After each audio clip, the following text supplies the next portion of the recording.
మనలాగే కాళ్ళు చేతులు ఉన్న ఒక మనిషి మనం విసిరేసిన చెత్తతో సమానంగా మిగిలిపోవటం ఎంత బాధాకరం.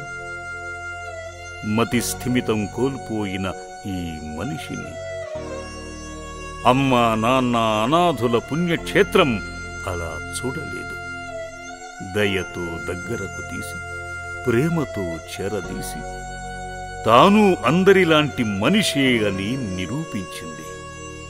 మాతో పాటు మీరు కలిసి రండి, ఇలాంటి ఎందరో నిర్భాగ్యులను ఆదుకుందాం.